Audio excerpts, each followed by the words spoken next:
So I really want to ask this question now because everybody's going to have Yeah, this we question on should. their mind. I mean, it's the top, and it's the best place to get it out of the way if you think about it. I well, yeah, but I also feel like I may be putting you on the spot in front of all of Uh-oh. our friends at the same time. But like, That's kind of where I'm at my best, though. So I think even more so. Let's do this. Let's dance. so here's the question. Here's the $1 million question for tonight, this Thursday Hmm. evening after Google I/O. Yes, Juan Carlos Bagnell, that's me. why are you growing your goatee to be taller than mine? And we need the true answer here because shit ain't supposed to be. So I look at the logo at the so top, right I'm above your head, man. uh, It's the other way around, my friend. I'm not You're not. purposely growing it out to be You, longer than yours. I you did say trim that. it, You and say that. I didn't trim But it it is. appropriately. Yeah. So I just have a clipper set, and Mhm. I did like the biggest clipper with like the little extension on it. I Look. buzzed it down, and like I think this looks okay. And then when it dried, it like fanned. I was Oh like, oh yeah. no, this Oh is yeah. not No. good. Yeah. I know the fanning effect. No, you need to start looking into bombs and beard I sprays know, and stuff like that, but the just to thing keep is, it like, warm. Yeah. what I'll be doing is the next time I kind of clean up this, I'm gonna hack it down a little bit more. I don't think I can really fully pull off like actual like You'd be long surprised, my friend. goatee. You'd be surprised. So Look, if I'll say this, if your other half is okay with it, and I say this very very carefully because I really admire your other half, for sure, uh, yeah. and I have many challenges. There's a reason why my beard is no longer down here. Um, Hmm. I would say at least try it once, just so you can get that feel and you kind of understand if it's something that me. I mean, I didn't know it would be something that I liked till it actually Yeah, became a thing, and it grows so fast after a certain length, like you don't even yeah, notice it. Like a couple of weeks go, and they're like, "Crap, I have even more." So you got to figure out what works for you, man.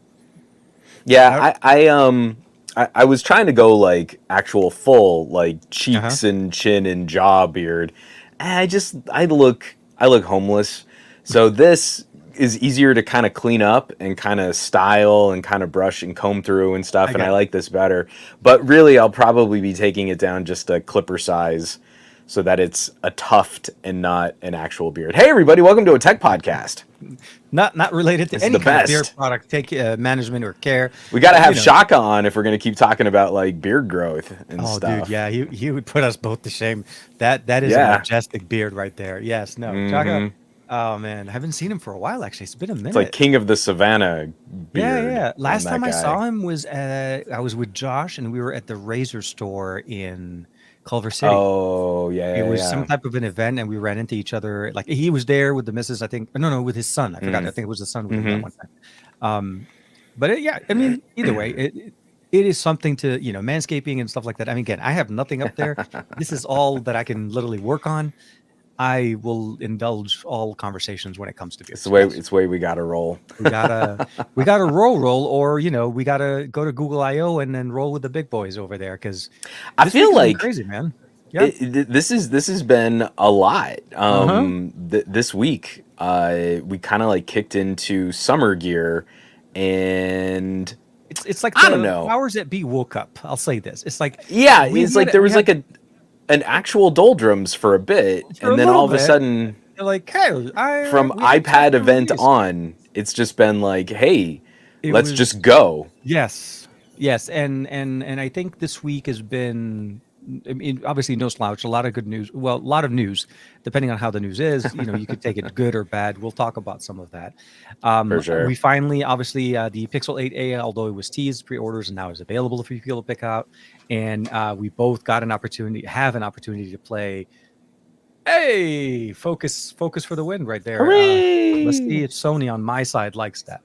Come on. No pixel. Oh, Hey, yours actually went quicker than mine. well, Sony, Uh-huh. yeah, I Very, very mean, I'm like interesting. shoving it in Sony's camera's face, like, look at me here. But so both of us got a chance to play, and both of us got the same color.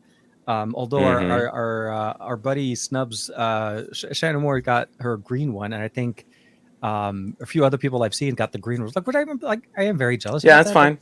it's No, fine. that's fine. It's fine. It's fine. Fine. It's a beautiful It's color. fine. It's a beautiful color. I have the Mint Pixel 8. Let's go. Can we do that here?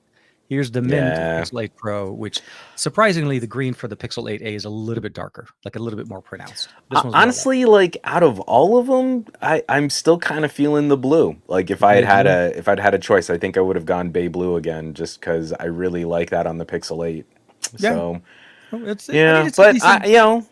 black is fine. Back in black. Well, I mean, if you have it in a case, I mean, I have mine in cool. a case anyway, so it's not like you're going to be able to tell. Oh, that's nice. Yeah, it's a poetic case. What They sent me a few. poetic? Which, Oh, nice, yeah, nice, nice, nice. yeah, Real, yeah. real nice. Well, when I get a chance to see you, I have a couple extra cases for you as well. It's it was a trip. I'll say this. First time going to Literally, IO. haha. I mean, yeah, I mean, in more ways than one. It was a quick. Pun intended. Hooray! I got a chance to go to GoIO for the first time under the development side part of the program, not as Nice. a media or so on. And it was weird for me because I'm not used to going in that capacity. I'm mostly used to going as Mm. media. So I'm like, I saw all of our friends. I said hi, and then as it got to the point after we were done with the keynote and we were just going and chatting, and they were going back to the I guess what they call the media lounge or whatever.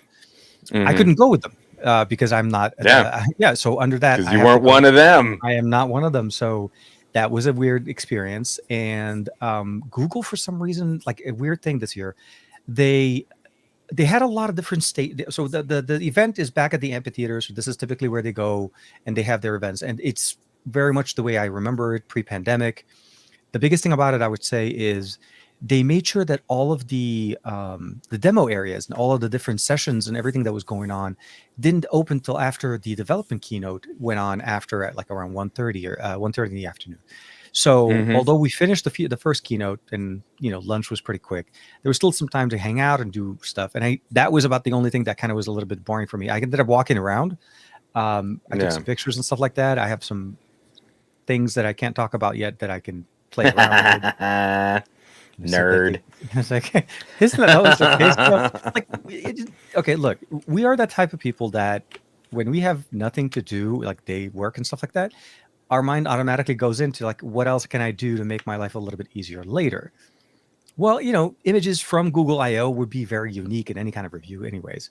So, long story Hmm. short, spent time there, went through the development keynote. Kind of, there's some surprises and some things I was hoping that they were going to cover and stuff like that. We'll talk a little more about that. But otherwise, it was a good event. Got a chance to go through some sessions and then did some more of that. I didn't stay for obviously for the entire event. I don't have enough, unfortunately, vacation time to cover that. As Yeah. I think I may have mentioned something to you, maybe earlier or something like I may not be physically here next week when we have our follow-up session. Right. I may be on location. I'll say that. Yeah, like I said, companies and upper management and so on woke up and like, hey, we have stuff to do. Let's start doing things. So, Let's do some stuff. Let's do some stuff. No, stuff is always good. So, Oh, yeah, the sentiment from the outside looking in, this was kind of a difficult Google I/O It was a different one. It was to different for sure. summarize, and this was, I feel, one of the least consumer accessible Google I/Os that we've seen in some time. Very little, actually, almost Consumer talk. consumer specific. Like they didn't even talk about Android 15. Like they didn't Nah. even.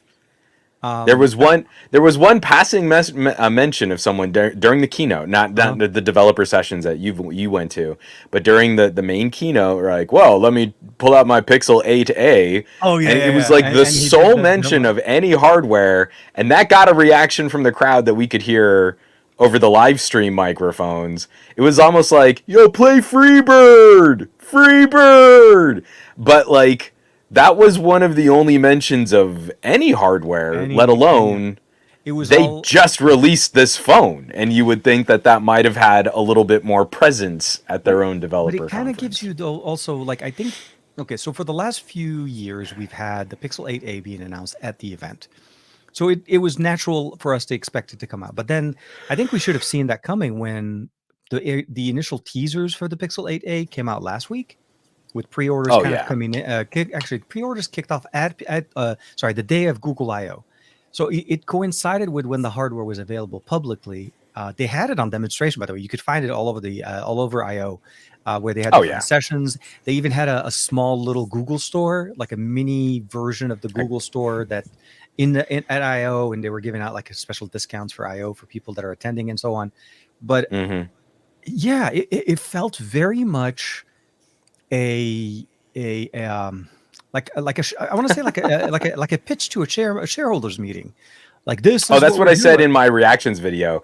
Yeah, This was it so just heavily focused on repeating AI buzz terms but and they were repeating themselves multiple times. multiple Like times. yeah, Yeah. in the keynote. So this to By me the time I almost was felt like the Gish Gallop of impressing shareholders. yes, We're oh just going to keep absolutely. throwing all of this Keyword, vernacular at you, and buzzword, keyword. then we'll make sure that our stock price stays high as Windows AI PCs are finally hitting the market, and Apple is talking up M3 and M4 processors Oh, as absolutely.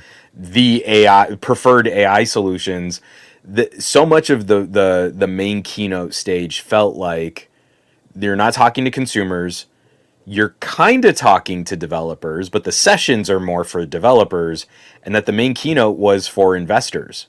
Well, I mean, We're not look. losing the AI race, Oh and yeah, no, here's no, no. why, They're trying to was make the it. main talking point. Absolutely, but it was. I mean, okay, so OpenAI was really not letting Google have their cake and eat it too, because No, not even a ChatGPT little bit. 4.0, naming 4.0, So did dumb. some crazy demos, though. Seriously, like Sure. conversational stuff. Um, Look, I mean, yes, it absolutely. Even sitting in the stage in the auditorium, and we're like listening, and I'm like, okay, so which one of this is for the public? And which one can we just say, hey, this is coming to your thing? So they're revamping Yeah. the assistant, which I feel like that may be something that is coming into our devices.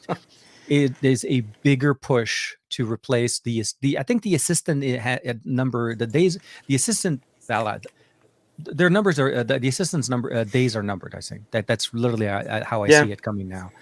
Google didn't once refer to the assistant as even a product. Yeah. Gemini was what it was referring to, and Right. Gemini Nano, which essentially what runs right now on Pixels and I think if I'm not mistaken, Galaxy S24 series Hmm. and more devices by the end of the year. Yeah, it just felt like seriously by the end of the keynote, I was like, what did I just go through? Was this a Gemini pitch? We were sitting at home, kind of just exhausted. We were in the Discord, Yeah, and it just was like like by the end of it, I had like a crew of like 5 or 6 guys, just all going, "What are we watching?" yeah. They already talked about this. They already showed that. And I felt so bad for some of the presenters because they would get to this like reveal of, oh, and you're going to get this many tokens. And then they would pause and they'd get no reaction from the There crowd. was a And then they few. would start talking again. And Yeah. then you could hear people in the crowd trying to get applause going. And then the presenter would have to stop. But then you would realize, like, wait a minute. But they They were already talking. said that Yeah. before earlier. So why did they think that was going to be another applause Sundar line? started us off with the actual pitch, Yes, and that's everybody where was we. This is basically good. it's like make sure you mention Basically, what you everything mentioned. was Yeah, regurgitated from what he said at the very beginning, there was with maybe a little bit more information, but it was like still kind of the same big reveal. Oh, this is the feature. it is He already essentially said that. they're very much focusing on Gemini and everything, and the assistant is on the way out. I think the like we didn't even see any teaser features. Like typically we see Nah. like like heck, man, Magic Eraser was introduced at Google I/O as part of what they're talking Yeah. about future features. Nothing. Yeah. They didn't. Again, like you said, with the exception of mentioning the Pixel 8a because that's the device that the guy was holding. That was the only passing mention. The demo they did with Astra kind of. I'll say that I think that got a couple of oohs and ahs out of the crowd for us, purely when she got back to the end. That last question where she asked, "Hey, where did I leave my glasses?" Yeah. And I had a couple of questions where the system or the AI was able to figure out that those are her glasses, because the question Mm-hmm. is, right, like, how did it know that those are her glasses? Right. right? I mean, she was going around, walking around the table from one side to the other. She never said, "This is Well, my and I desk." loved how beautifully still and manicured that office setup Oh yeah, was, no, no, where yeah, no. I'm totally walking around A this lot of the office, and things they here's did, one of my coworkers who is not moving at all during this demonstration, the whole thing just was like your staged. coworkers are apt to do. Yeah, especially when you're like, camera on, everybody freezes. It's a game. We always do that. Don't you do that at your office? No, never. Camera on. We do that all the time. But a lot of times, also when they were playing the demos, I mean, again, they obviously had to rehearse it. This is it's a presentation, really. They're not. Some of their live demos seemed also pre-recorded, and they were speaking through it because you could see sometimes they would jump ahead at the concept of the point or something. Long story short, it could be summarized pretty much into Gemini, AI, Gemma, and Gems AI, and AI. And AI. that is my summary of Google I/O's keynote. Um, a lot of the so like I'll take that back though. That in the little demo area sessions, you did have a little bit more showcasing some of the like Magic Eraser, Voice Eraser, stuff like that. Little This is demos. where I was disappointed in the keynote because it was really long, Mhm. and like you were saying, a developer conference is really exciting if you're a developer and you get actual like hands-on and FaceTime with Google engineers talking about the specificity of these products. And I felt like this was such a halfway step for the main keynote. If you're going to go nerd, go full nerd and Mhm. show us some of like what the demo presentations and stuff are going to be. I thought it was really cool, but like this is the problem with AI Mhm. is the consumer wow factor of language learning models is gone. I type words into a prompt and then picture appears, or I give it this long list of information and it does a summary. We know what that looks like. So now, how do you generate excitement on AI? And genuinely, the only thing that really piqued my interest, Mhm. and already like on Mastodon, it's getting savaged. I feel a little unfairly by some of like the FOSS and security people that I love to follow on like the alternative social medias, Mhm. but was the demonstration of on-device call monitoring. Oh So yes. when they do the scam detection, if you can really make that on device and you're honestly telling me that data is staying on the phone, is not being transmitted up to a server, our calls aren't being monitored by a data center or something like that, and it's that articulate, it's that capable of listening for certain phrases or expectations from like a bank. Excuse me, that to me was really exciting. Anytime like when we made the keyboard an on device learning model that kind of does your predictive text, Yeah. I think that's great.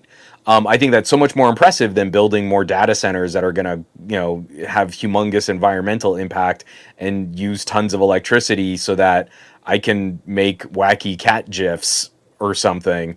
But the on-device demo, that was cool. Yeah. That was such a passing moment in this multiple hour keynote that I feel you lose the impact of the few little nuggets of cool stuff that we did see. Yeah. I felt like they could have teased more of the actual developer conference, developer sessions. I couldn't find the word Exactly. And sessions. so they Better did. in this.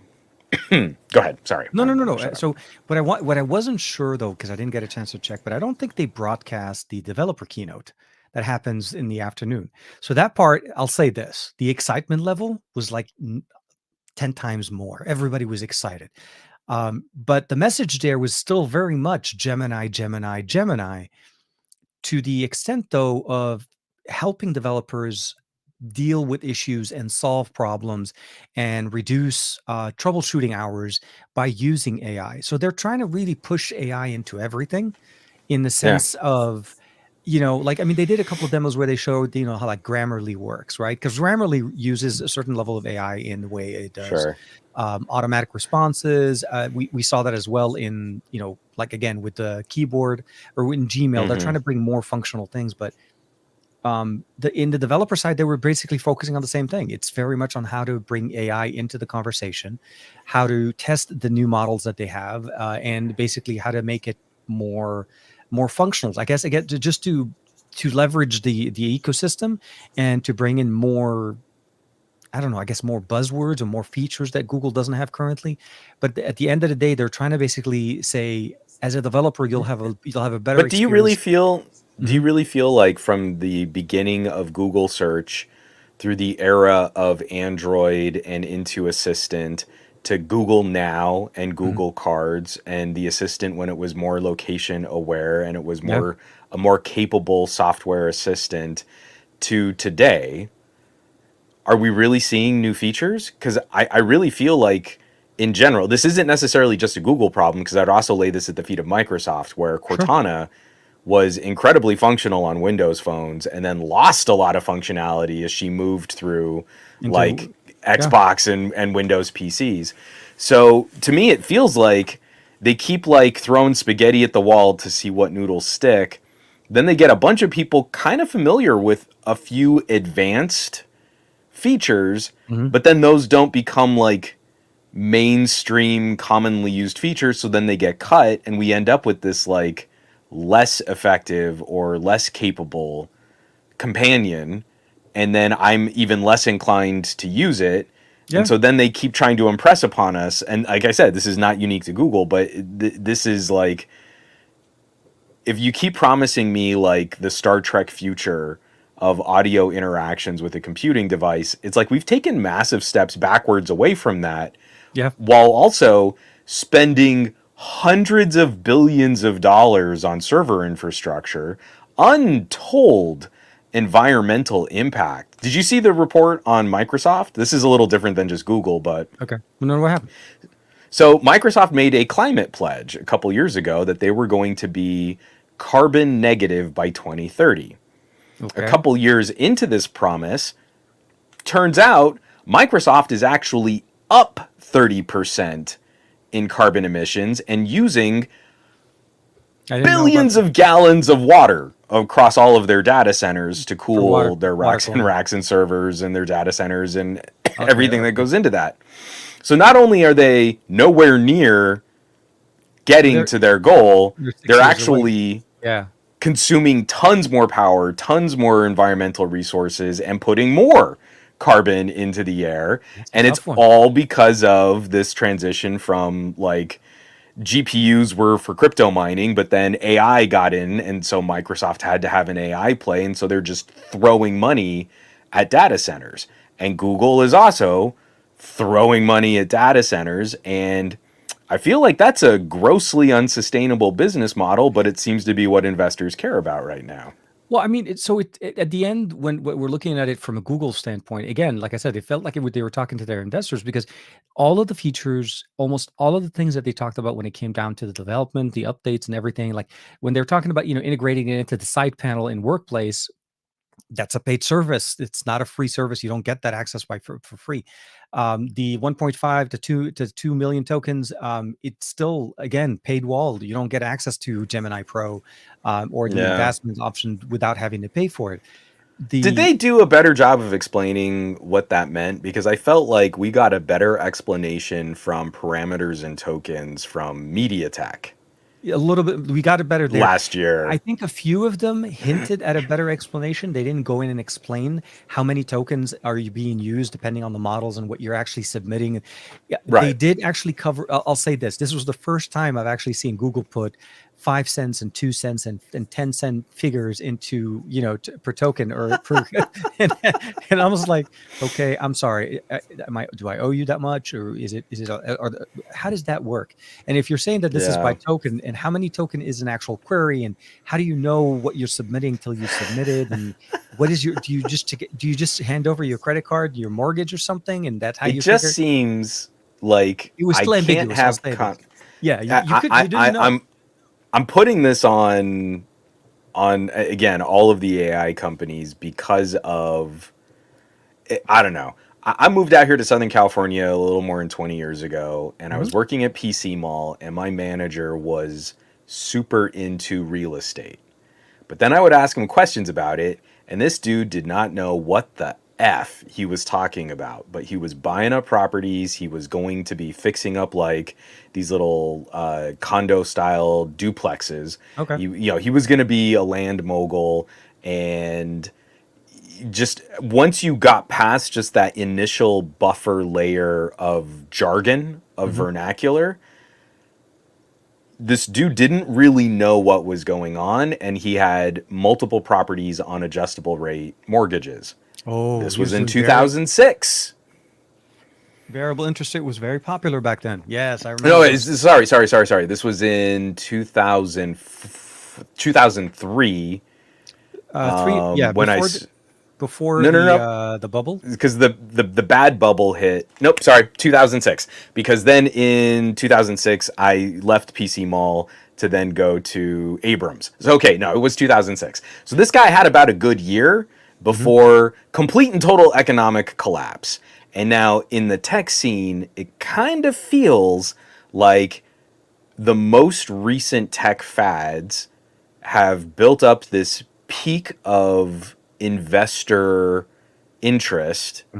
And at their peak, it's just nothing but a fog of vernacular and jargon. Yeah. Kind of like crypto, kind of like NFTs and blockchain and all of these technologies where it's obtuse on purpose to keep someone from kind of understanding what the mechanism is, because it's really not that interesting when you break down what the mechanism is.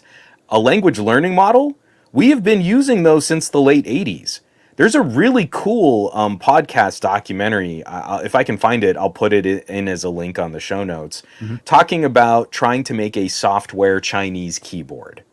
And I want to say this is in like the late 80s, and we're talking about the Chinese equivalent of working on like a Unix style system. Okay. And it's a program that runs on a floppy disk that, because of the way that Chinese characters are generated, it predicts what someone might type as they're trying to type on a traditional keyboard to make Chinese characters appear on a computer screen. Predictive text as you're typing. So basically to draw the symbols. Okay, I got it. In the 80s. So the entire future that we're talking about today is just sort of another step evolution of, well, we went from like these characters in a computer to try and make typing in Chinese more feasible, to now when you type a word, your phone keyboard tries to think of what your next word will be, to we've sucked up all the data on the internet. We're not crediting the people that actually created this data and this information, and we're purposely blocking traffic to their websites just so that we can regurgitate the data and the work that real humans made on your search results page, so you don't go to another website, you just stay on google.com. And it's not different. Like, that is very iterative improvement, but look at the order of magnitude more compute power you need to reach each new step. So now that I've sucked up all the data on the internet, and we're ripping off every website on the internet and not properly crediting or compensating the people that really made this information. We're just regurgitating it. Where do you go? Because what is the next order of magnitude of compute power you need to reach for another iterative improvement to a language learning model? It's like the next spike is going to be incredible, because we're already throwing humongous data centers at these models, and they're getting better, but they're not getting better linearly with the incredible increase in spending that we've seen all of these companies make. Oh no, it's the, but it's also the product and the brand awareness that I feel like is not going out to people like realistically. Like everybody's thinking, so I'll take this. Gemini and Bard, or what Bard used to be before he became Gemini, and ChatGPT have gotten the bulk of people's understanding of, well, you could just use it to have it write papers for you, and essentially all it's doing again, it's copying other people's information, regurgitating it, running it in a couple of models, and maybe giving you a slightly modified version. But at the end, it is using other people's data. It's not creating it out of thin air. The issue that we have right now, it's the knowledge is not high enough that people understand. Like you said, they're not. The education is lacking for sure. Yeah, and the companies aren't really trying to educate. Again, they sit there and they say, the number of tokens that 2 billion and 1.5 and 1 million. Like, okay, great. what does that mean? Does that? Why Yeah. is it that we need that many tokens to be able to run, queries and models and the fact that yes, you can actually throw in a whole bunch of different things. I'll say this from a research standpoint, the example they gave really spoke very close to me because if I was doing research and I have a lot of like doctorates and documents that I've been working all over the place, sometimes it's hard remembering everything you wrote, where and what you're referencing it. Yeah. But the ability of throwing that into a model, let it scan through all of it, and then tell you exactly what you have in there, and then maybe answer Right. some questions on it. That to me is a powerful thing. But that is not, So in my opinion, th- AI. I That's had a conversation with our buddy Scott, mhm. Scott Peachy. Peachy. Yeah. Yeah. So I feel like we're on the same. So I think Scott's a lot more bullish on AI, but it seems like the one area where we really agree, like we're simpatico, Hmm. to me is I think he still thinks like that's a good play for server side because you're going to have so much data in your cloud accounts, like if you're Yeah. on Google Docs or your cloud calendar. So that's why you need a good cloud AI. But to Yeah. me, what you're describing right there, the ability to like Notebook LM, I Yeah. think looks brilliant. But Notebook LM does not require billions of dollars of infrastructure in active data centers now that the model's been created. Yeah. We did need the money to set it up, so I Set up. understand where Notebook LM should be some kind of a subscription feature. Hmm. But Notebook LM should be able to live on the NPU in my phone and in my laptop, and then as a security feature, stay there, silo that information on a password protected, encrypted device that I control so Yep. that when I dump all that information in there, it can help me keep track of all of that stuff even better. That to me looks amazing. Yeah. But that's where, like you were saying, we need this next big step in consumer education to explain, hey, what you're doing, that lives on another server. Like we've Yeah. kind of gotten consumers used to the idea that cloud just means someone else's hard drive. Well, yeah, and I think Now we need to do that with AI. This is the AI that lives in your phone. That's your keyboard. Yeah. But when you do this other thing and you see that little like indicator that it's doing some processing, oh no. That's That is AI on someone else's computer. uploaded to the server, analyzed, and no, absolutely. That hit The your data plan. the other your data plan and your subscription plan if you don't have the right one. The other demo they did, which perfectly speaks to that, is when they were talking about they're like there's two parents that are talking about maybe buying or fixing there was a quote somewhere they were supposed to be getting like a quote from a roofer or something like that, and AI was jumping in to summarize the story and give the mom the main points, right? But all of that was on the server. They didn't say that all of that was running on server, like your data is online, because they were talking about Gmail. Gmail's already on server. It basically saying that the AI is able to not only read your entire inbox, but also summarize your conversations and chats and so on, and catch you up. And another one was they were talking about like, hey, catch me up on my week's emails, and it gives them like a bullet points of what's going on. I like those things, but again, that's a subscription. All of that is online. None of that is private. Mm-hmm. It's assisting the model. It's basically some data when you're running it on the in on device, that data cannot be used to train the models that Google is Right. building. Anything that's server based is provided automatically to Google to teach and improve the model, the language model. So part of it is basically helping Google learn, kind of like how Tesla did it with the betas, Sure. full self-driving, where they literally were using everybody as beta testers, right? Everybody was running it, everybody was using it, and then It every was time, like kind of like Waze, but you had to buy a really expensive car yeah, to and pay to and add like your pay ten thousand information to dollars to get the Tesla. feature, and then at the end of the day, you're helping Tesla make a better model to sell more cars. Either way, but yeah, no. Again, privacy is something that I don't think we don't get that line. They did throw a couple of times where they said, "I like having my data protected, is on device," and those are the ones that she was talking about specifically. But there were a lot of examples that Sure. were talking about that was But not. this is why I'm frustrated is because, and again, it's not unique to Google. There's a lot I throw on the feet of Microsoft and especially Facebook, Mm. Meta AI, Meta especially AI for this is, kind of nonsense too, where yeah, they do things like, oh, and this one component, oh, scam calls. Well, you can scan the call on device using the MPU in your phone. See, and that's secure and that's private, and Gemini this and Gemini that. And they're conflating one very specific, localized, low-level language understanding component with the entire infrastructure of putting stuff up on servers. And that to me is it gets in the way of consumer education. They're not doing a better job of educating consumers. They're actually making this more difficult to understand, and they're conflating It's by design. the different It's by components. And that's so at the end of this keynote, and you guys got a little bit more insight. Didn't we get like 6 different flavors of upcoming Google AIs?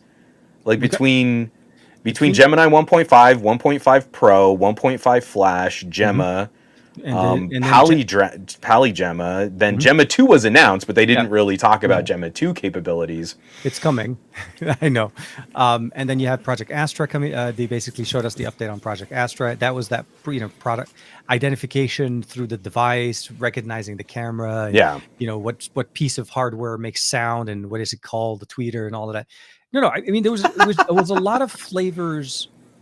I think that the confusion of the approach of the way they're presenting it, the keeping it confusing, is by design. Because if it was clear enough, Samsung wouldn't be able to jump in and make circle to search, as if they invented it, right? It was a very the functional options that we get that are called AI to this day, since the launch of the 8 and the 8 Pro, is a very hard, confusing line to explain to people what is truly AI. And what is it that you have and where you are is very different than what you really can. Like trying to explain, that, the Pixel 8a is a baby Pixel 8, right? It has the tensor, it has the capabilities of doing supposedly the same AI functions. But when you realize that, the AI function within Google Photos is actually online, when you try to use functional AI options, like when you wanted to do audio eraser, you have to back it up to Google Photos before you can actually do anything. Yeah. Like there's a lot of little caveats where I'm almost tempted to say, I feel like, why do we need powerful devices? If everything's being built to server, what is the purpose of the Tensor G3 and AI Lite? This is where I don't think I'm trying not to cough into the mic here too much. I'm not trying to shut you up. Let me clear my throat, TK. Juan, man, what up? So this is actually where I feel the server-side model is going to have its lunch eaten, because you have so many areas of the world that can't count on that kind of data infrastructure, communications equipment. If they're emerging 4G markets, let alone whether or not there's any 5G penetration in some of these areas. And now a mid-ranger phone with a little MPU on it is starting to do incredible subject-object detection. It's starting to do low-level image Gen AI on device. We've seen those demos from both Qualcomm and MediaTek. And the results are not as good as what you can do with a cloud editing server-side machine. Yeah. But they're pretty good. And I look at things like long press on an Oppo. You open up a photo, you long press on any subject, anything that's in focus, and it will immediately detect the lines of that subject. It could be a flower, it could be a bus, it could be a person. And I've actually started using them in my thumbnails.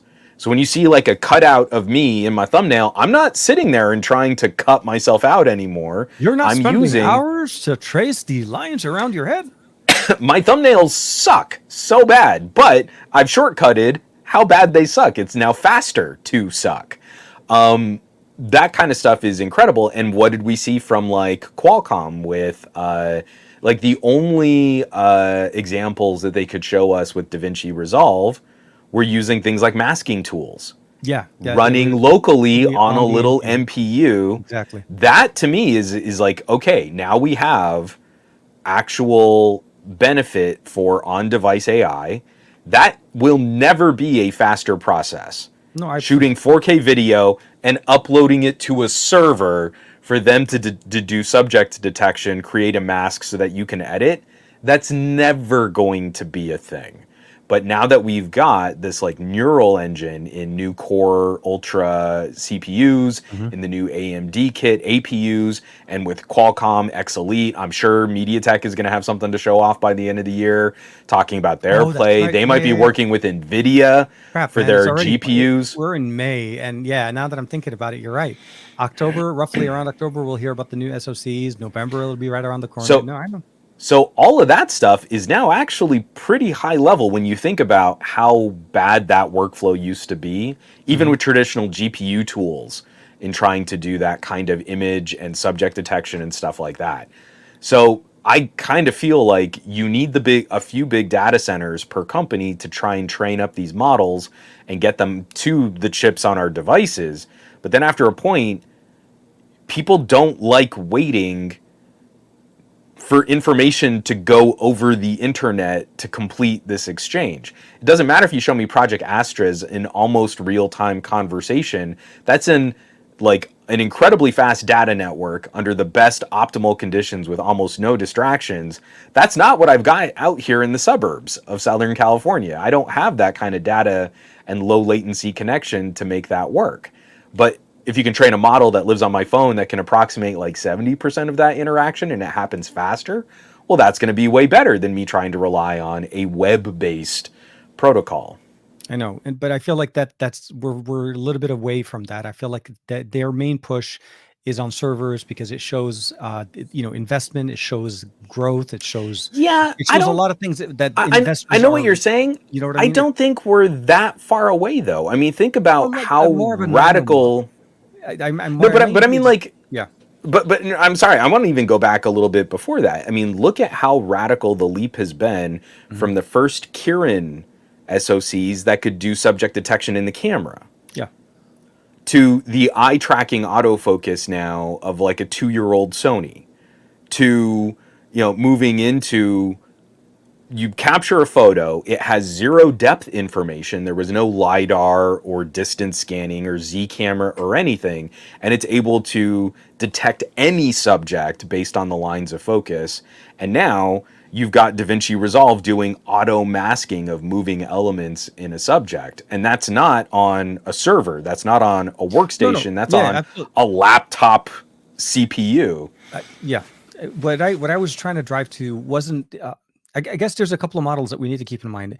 There are bigger capabilities and better hardware on laptops and PCs, mobile PCs, than what we typically get with smartphones. And I think smartphones are getting there. We're getting to the point where with the Gen 2, sorry, the Gen 3 Mm-hmm. and the 9400 are intended to be AI ready, AI platforms for, Sure. for companies to be able to build on. And I was referring to more of the nano models, like the way we had Gemini Nano run on device, the way we had Mm-hmm. the assistant run on device back, as I don't know how long that will still be there, but Google biggest thing was the fact that the Google Assistant, the voice recognition, in a good portion of what their work was into building that ecosystem was done to live on device. That was one of the biggest Sure. benefits of going on a Pixel. You hit that microphone on your keyboard and it's instantaneously recognizing your voice, very Mm-hmm. accurate, very precise into what you're trying to do, and it spits it out in multiple languages. And you try to do the exact same thing on a OnePlus, you do it on any other device that uses the same keyboard, whatever. You'll notice that if your internet is not there, there's that initializing takes a little bit Sure. longer. But those are the models that I'm saying where we may be a little bit away is on when it's on mobile. Smartphones are our best computing capabilities that are in our pocket on a daily basis. I just think it's funny though. I mean, for what you're saying right there, it's only been in the last year that laptop NPUs have caught phones.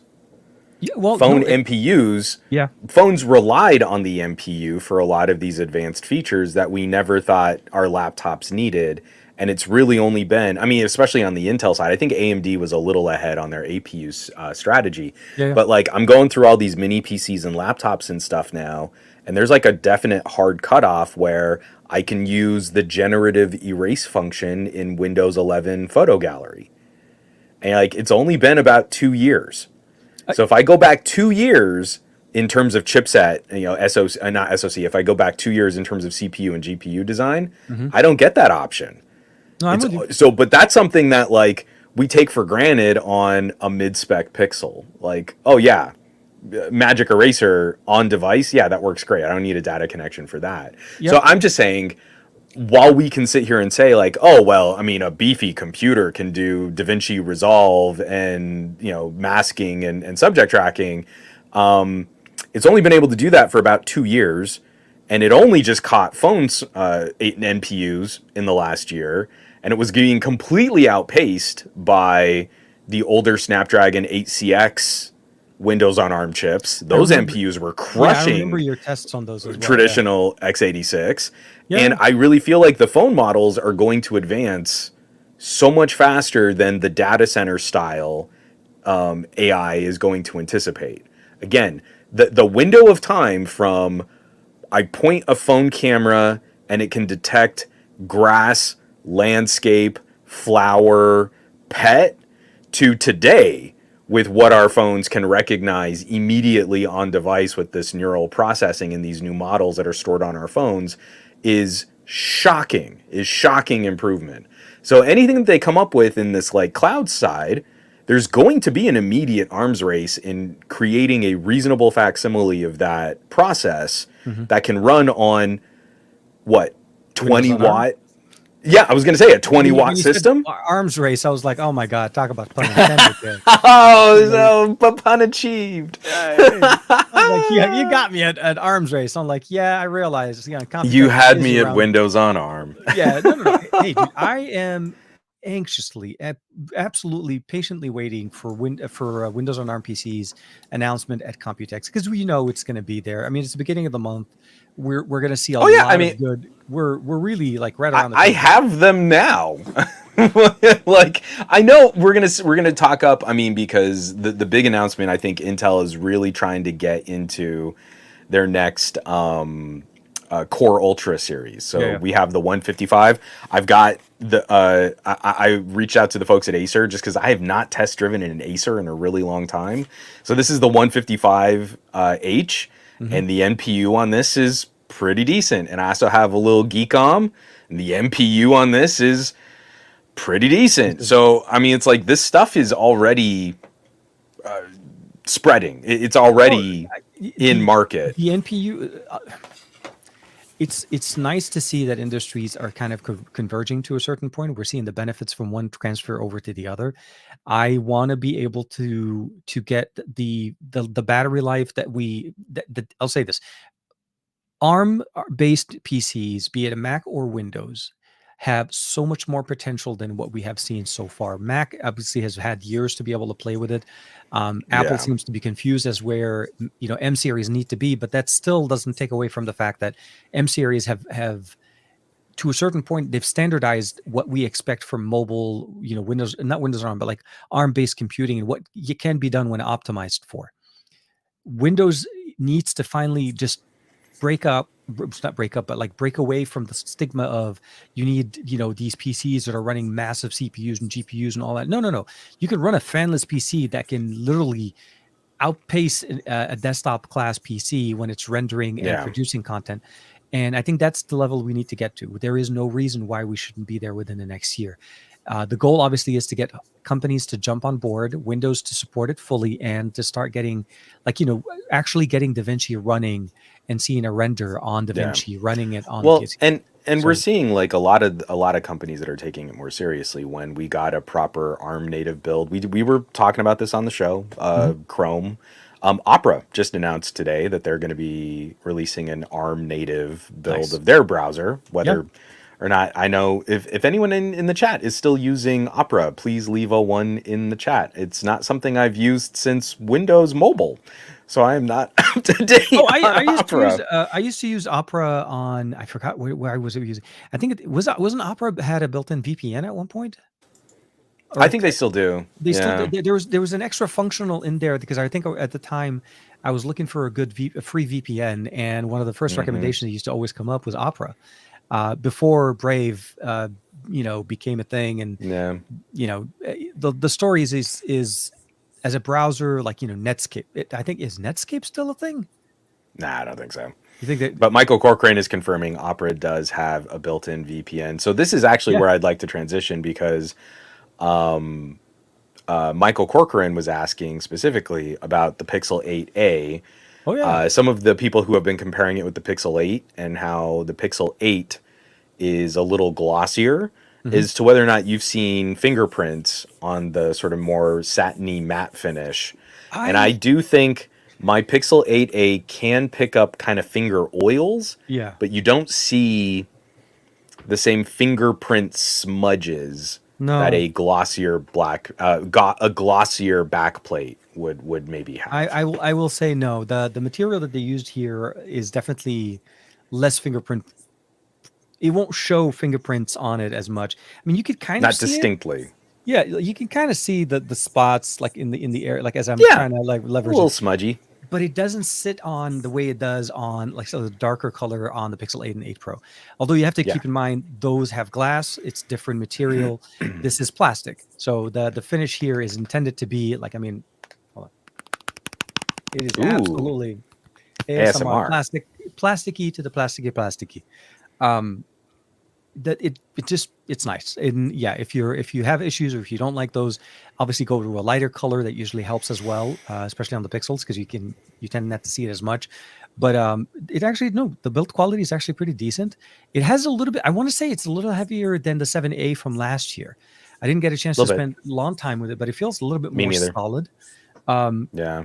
the camera is obviously very nice. I took a lot of pictures with it at IO. Actually, that was my main purpose of doing that. I wanted to cover IO with the Pixel 8a. So all of the selfies, everything that I was taking, and when I was walking around, I mean, even saw like a. Well, let me. Can we get this thing? Obviously, this is a yeah. So they had an Oh, electric DeLorean in there, that's cute. as they hinted at the developer keynote that they're running a competition for the most unique or ingenious way of incorporating AI functionalities like Gemini and the different models that Google presents in a development program, either by an individual or a company that uses a developing company that uses AI in their system. And it was supposed to be that the prize would be an electric DeLorean for the team. So I was like, I thought that was That's actually cool. that's hitting like it's hitting geeks at multiple levels there. Like like seriously. And That's of pretty course, hardcore geek. yeah, no, and then they So so brought. you Sorry, you were running the Pixel 8a yeah, on it your trip. was actually very nice. I liked it. It's I like it, not it's a liked it. Pixel. I feel like it It is. I spent way more time with the 6A than I did the 7A, but I feel like the 8A is built better than both of them, Yes. while also being just a little softer around the edges, like literally and figuratively. Like it's the corner curves here are so much more are so much more rounded off, and everything just looks a little friendlier, a Hmm. little nicer. But then also just some of the design, like the bleeps and bloops that kind of line up with the haptic pulses, Hmm. everything's a bit more playful, where the Pixel 6a was a lot harder edged, a bit more practical, a bit more straightforward. It's a funny thing, like I'm not trying to do the, well, it feels really nice in the hand kind of thing, I was. but like I'm fighting very it's hardly at the end. I wanted to say that when you asked but about but the it's material, like but it feels really it good in the hand. but it Wow. feels so much closer to the Pixel 8 that it Hmm. starts to make me question why a Pixel 8 exists. To me, some people keep saying like, "Oh, well, if I could get a Pixel 8 instead of the 8A, wouldn't you rather go for the 8?" And I keep thinking like, I don't know, man. When this thing goes on sales, or you have carrier deals, or you get like Well, BOGOs or something like it that, already, yeah, like already, if you pre-ordered it, it was $100 off out of the box. yeah, Like you got $100 right if you were pre-ordering it. So it was never yeah, really available for $499. It was $399 out of the first to start. If you're trading in anything, this thing can drop down to a ridiculously low number. I think it's hard for okay. So every year we get this conversation of what's the purpose of the non-pro, right? Because we see this happening. The 6A and the 6 question, 7A and the 7 question. We're back at the same story here, 8A and 8, and we'll have the same thing with the 9A and the 9. The answer is it's just it's purely a timing configuration of when you're getting the hardware. If you want to get the latest and greatest, but in a slightly smaller form factor, they're giving you that option right out of the box. But at the end of the day, if you think about it, you could just wait about 6 months, get yourself off that yearly cycle of being around that launch event, and just go for the A series every year. You get pretty much what the baby the non-pro side typically gives you, with maybe a couple of minor modifications. But at the end of the day, it's still a pretty good developed device. The 8A for me, out of the box, setting it up and using it was the easiest, simplest of all the series that I've done. 7A was also pretty good. The 6A was a little bit hard, but the 7A very much. 8A even easier. I put in my SIM card. I put in an eSIM. I set up like 8 or 9 Gmail accounts on it. Everything transitioned very clean. Yeah. And again, thank you very much to Teampixel for hooking it up for us and sending us the devices. I do want to we should that. say we have to disclose from Google, so there has been no editorial influence offered or requested in the creation of our content or in our review process, and we will let you know if we'll definitely let you know if Google decides that for some reason then they have to tell us what we're allowed to say. Exactly. And then there is obviously a comment in the show notes as well. Make sure that people be aware. But I'll say this, the 8A is an easy recommendation for me. It's a harder recommendation when you start considering the fact that the 12R exists in the universe and that the 12R is around the same price. And then the question would be is which one would you rather? And that's what makes the conversation a little bit harder, because the 12R with the Gen 2, with that again, one main good camera, but again, the 8A is pretty much in the same boat. When we're talking about like performer, I think to be fair, the 8A does a better job of giving us 2 very useful camera sensors, where the 12R's ultra wide is functional but not very good. So you really only have one, like, you're gonna live out of it camera sensor. You're gonna live in that main wide angle. There's a lot of pros and cons as well. You have more RAM. It's things like 4K video. That's the stuff that really ticks me off. Is like the Pixel shoots 4K 60 from the main and 4K 30 from the front camera in the ultra wide, which do I even have my 12R on? Let's see. So I'm going to fire up the camera here. The 12R is probably go to video. 1080 on the 4K. I think it will do 4K 30 on the front. Nope.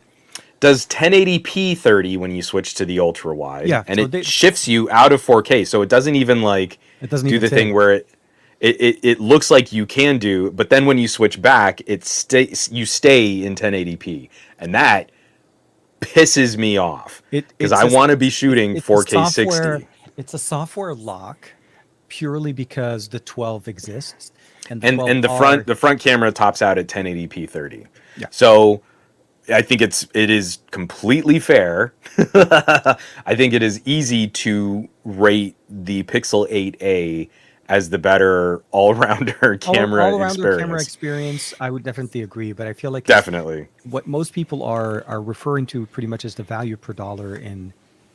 Well, the 12R I think is the better computer. Yeah. No, exactly. Yeah. Absolutely. It's faster. I would probably say faster OS, probably overall, like in general, like snappiness of the UI and everything like that. I think the 12R would definitely do better. Larger display, higher. No, I think they're both now. They're both. No, they're 120. Yeah. Forgot about that part. Yeah. Which again, so I mean, to me, it's like there are so many little compromises. Marie has the Pixel 8. You can immediately notice all of these tiny little compromises. They don't. You say like, hey, this is better than the sum of its parts. Mm-hmm.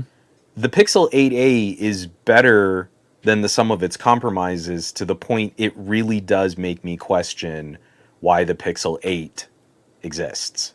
Well, yes. It's that close to the lived-in daily driver experience of the Pixel 8 that I really wonder. Like, we got a good deal on Marie's Pixel 8, so I'm not upset that we got her that phone when we got it for her. Mm-hmm. But now, with a couple months to go before we get a Pixel 9,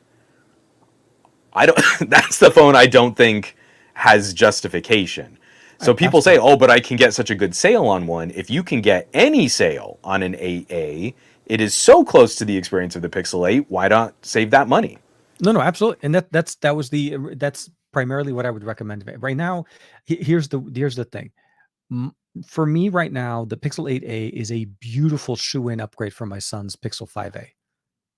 I mean, I know it's overkill for what he needs, but it's where we are finally at the optimization level where it's no longer a battery issue. The battery life is decent, the performance is Yeah. decent, and he's going to definitely see the benefit of jumping. Yeah, yes, he's going to lose a headphone jack and the physical fingerprint sensor, but I think the Mhm. compromise that's not compromise, but the upgrade in the other areas of what the 8A brings in, he'll I think will benefit even more.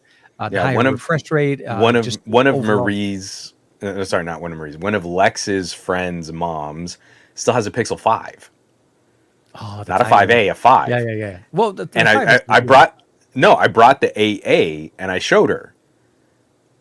So this is the cheap Pixel now, and everything on this phone is a significant step better than on your Pixel 5. And you're going to find it on your carrier. You're probably going to get like a trade-in deal or $100 off or sign a new contract or a BOGO or something like No, no, that. absolutely, yeah. No, that And and this is the there device you is pick up. Yeah. no point in you going to your carrier and spending more per month to get yourself the Pixel 8. Yeah. Get the cheap Pixel, and every part of this is a noticeable improvement over your Pixel 5.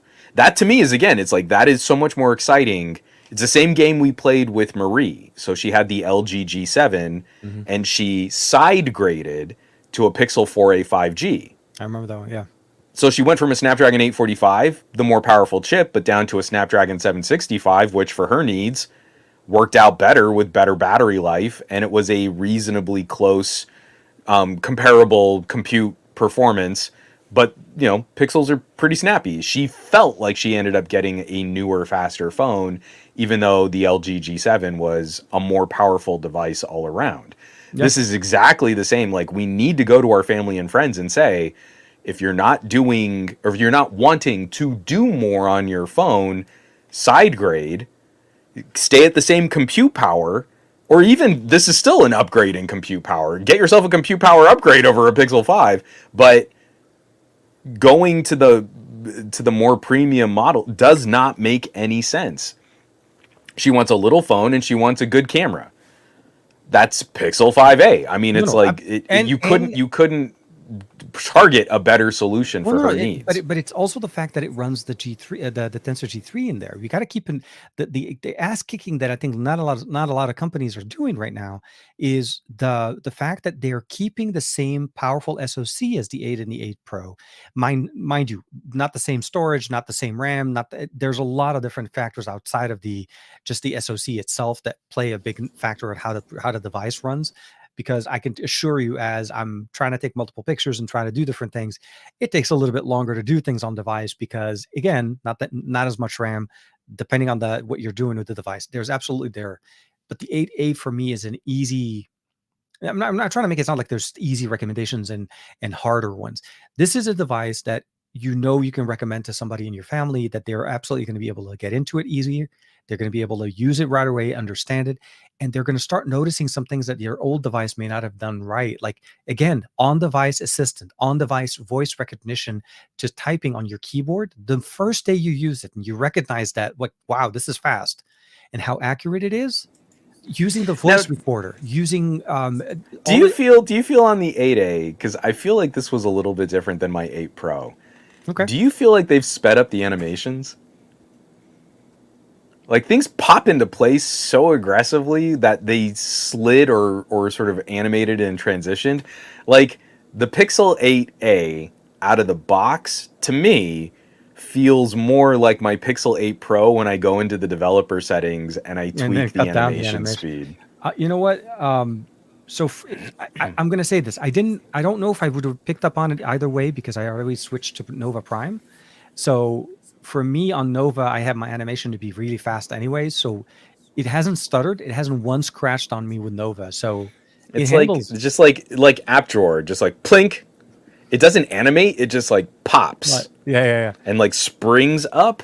And I noticed this because out of the box they do the Samsung BS where they have the screen set to 60. lower refresh rate Nope, to like absolutely. save power. So I went in and I was like, oh, well, let me see. Do they have 90 hertz? Oh, they have a full 120 hertz. Let me turn it on. And then when I fired up the app drawer, it was like, it just blinked into existence. It didn't scroll up. I'm like, oh, they might be playing with something there. Interesting. when you turned that toggle on, it went into the developer options and just cut down to 0.5.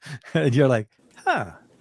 Because Okay. I mean, like, I want to see, because like I've got I'm running dev preview on my Pixel 8, Oh, you installed and you're running and 15, so right? it like, oh, whoops, no, come on, no, come on, I'm trying to do it. Oh yeah, So the animation's longer. Yeah, there it is an doesn't pop. It no, like slides up. it materializes in front of us as it's going up. Yeah. And so I haven't gone into tweak dev settings on like I literally just reflashed and reinstalled developer No, preview dude, too. I'm with you. Things just jump in front of you. Yeah, they're no, even with Nova. Like I'm opening Google Play Store. I click the Google Play. Oh, look at that. The Google Play Store is here. Can I do it? Okay, no. Like, anyways, I'm clicking things that are not supposed to be clicked. But like here, the Google Play Store. Can I? Nope. You can do it. Here, like it just pops, right? Like it pop and it goes away. I did not turn on the developer option, so yeah. Either way, it's nice. It's Yeah. leveraging the power, and for $399, it's a hard. It again, take that back. I'm not like a lot of us here are like trying to make sure, like please buy, please buy. What it is out of using this device, it's a natural pixel. It is the cheapest pixel you can pick up right now. That is also the most powerful, cheapest pixel that you could ever pick up. Coming from the 765, it's going to be noticeably faster, a lot more improvement. But again, it's for me the biggest thing from the 6A that we didn't get, and even with a little bit with the 7A, was the battery consumption. This brings all of the lessons learned from the previous generations with the earlier G1 and G2. It's better, but having spent some time with the 12R, Samsung and Google working on Tensor together. No, it's still a generation or two out of what we expect, and I'm picking up the 12R a bit more. Okay, and it's so good. If you're talking about compute and gaming and performance per watt, absolutely, yes, it is better at this performance per watt game than the OnePlus 12 with an 8 Gen 3. Okay. No, I don't doubt it. They're very different. I feel like the customer it's kind of incredible. But yeah, again, it's OnePlus. It's like OnePlus's bread and butter. No, I'm not throwing this on OnePlus. I mean, the Snapdragon 8 Gen 2 the 8 Gen is a high watermark, and I feel like I've said this before. I'm just repeating myself now. Please, the 8 Gen 2 is going to age like fine wine. It is incredibly high performance, but it sips power in a way where an 8 Gen 3, when you really start tearing into what those CPU and GPU cores can do, it will spike higher power draw. Okay. So like if you're just kind of doing basic social media-y stuff, you might not be noticing these differences. But if you're really bouncing around, doing a lot of multitasking, playing a couple games, you're really working the phone. Rendering, Nothing has touched that performance per watt balance of the 8 Gen 2. And that's where you really feel it, where I really feel it going back and forth between a phone like the Pixel 8a, which is so much better. This is a much better experience than the Pixel 6a was. This is like a huge jump over Tensor 1, and I think a significant jump over Tensor 2. Yeah. But Qualcomm has not been able to recreate the magic of how good the 8 Gen 2 was, where I mean, like, they're trying. They're trying. The 8 Gen 3 is but the 8 Gen 3 is a compromised version of the 8 Gen 3. Yeah. It's not a, like, again, we're not continuing on in a performance per watt conversation where the phones are getting more powerful. I mean, they're getting higher performance, but they're doing that at a lower power draw. Yes. Like, we went from the 8 Gen 1 where it was an incredibly powerful, high performance chip, but it sucked tons of electricity. Yeah, it was high on both sides, yeah. Then we got the 8 Gen 2, which improved on the performance at a radically lower power draw. And now we're back to creeping up again where we're getting increasing performance, but at higher power draw on top of what the 8 Gen 2 could do. Yeah. So, sorry, it's still like, I still don't feel like we've got a good mid-ranger. I think the Pixel 8a is closer. Okay. But because of Samsung's radio, which in my office right now, if I pick up the OnePlus 12R and I pick up the Pixel 8a, there's between a 10 and 13 decibel difference in reception to the closest cell tower to my home. That's a lot, and that means the Pixel 8a in my office is burning a lot more battery to get that radio signal to keep pace with the incredible modem on the Snapdragon 8 Gen 2. For me, I haven't compared the signal strength on multiple devices, but I will say the general reception and speeds that I've seen out of the 8A, like at least in my favorite, Samsung's Exynos modem is so much better than it was on Tensor One. It is it's so far behind what Qualcomm is. Again, both are true. Both are completely true. Yeah. We have seen a remarkable improvement from Tensor 1 to Tensor 2 to Tensor 3. Yes. We have not seen Samsung plus Google on Exynos hardware anywhere near catching Qualcomm if we're talking about that kind of efficiency. Qualcomm is an easy ride away from. They've had years improvements overall. Yeah. I feel like MediaTek, if anything, is starting to get better at supporting some of the US bands, at least with the 9400. MediaTek has made bigger strides Yeah. in supporting North American carriers and bands and improving their energy efficiency for their modems. Oh, yeah, exactly. Over Samsung, who actively sells SoCs and modems in the United States. Touche, my friend. I will say touche for that one. You are correct. I do want to talk about a little bit more about the reality is with the 8A, it's a device that's currently available again, and it is going to be on carriers. It's going to be available on lot. I really like it. Yeah. This is one of the best communicator options of the year. It landed very, very well. Easy. An easy recommendation. And if you're lucky enough to be able to get it on special, make sure you get it. It's a good recommendation there. But it's also going to be one of my favorite videos to put together next week is Pixel 8a versus OnePlus 12R. Oh, absolutely. I would imagine in anything less. Man. It is the no. I mean, it's a comp. I got the question multiple times on the video that I posted on mine, and I'm pretty sure we'll be seeing more comments on that as we cover it more. I think we're getting close. Obviously, September's around the corner. Obviously, the next iteration of Pixel, the 9 and 9 Pro, and we're anticipating. There was also no mention of foldable. I don't know if you noticed that there was also no foldable announcement. We said no hardware, but there's not even a rumor or flicker of that.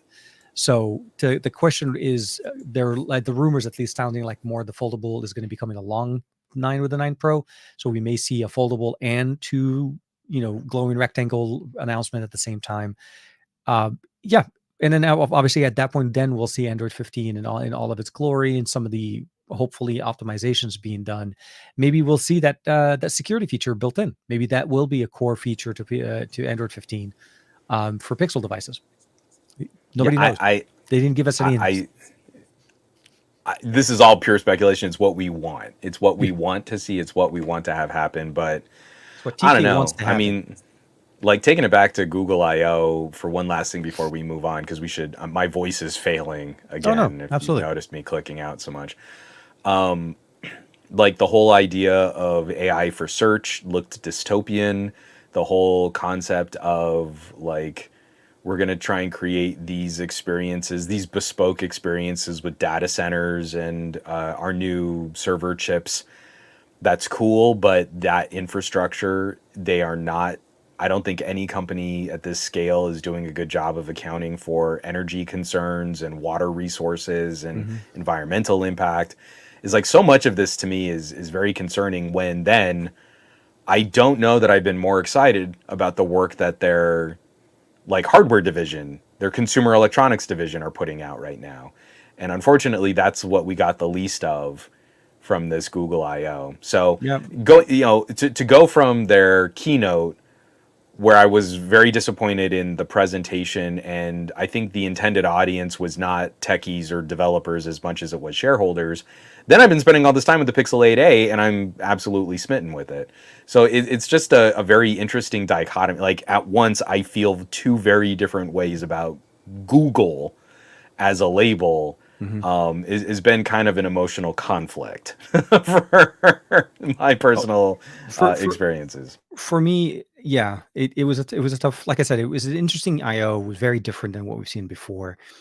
Um, but I will say the fact that I booted up the Pixel 8a, and this is obviously on day one, the day we got our hardware very late by comparison to some of the other content that you've probably seen online. We got it right around the launch of, or the day it became available. But for me to say that on day one of getting it, Circle to Search was functional.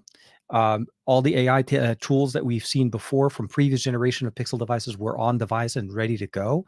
There was no delay. That to me is a win. That is the delivery system that I think we have to go through the growing pains of having the 8 and the 8 Pro while they're getting their features kind of settled in and built over So time and you're saying the taking on. people who buy the most expensive phones are beta testers? Absolutely, my friend. That is exactly how Oh, we do it. you're Again, probably right. I'm gonna just bring back and throw back into Tesla, man. $10,000 for a beta program to teach, Tesla's systematic database on how to be able to drive on surface streets. And literally, Tesla put it in their update when it came to our cars. We've eliminated thousands and thousands of lines of code based on on the database that's been used to trained during the beta session. So it's like, come on. The reality is, this was a good delivery. Kudos to Google for the release. I hope a lot more people get a chance to cover it, talk about it. And if you haven't had a chance to check it out and you're able to go check it out at your local store, Best Buy, carrier, so on, check it out. It's definitely worth it.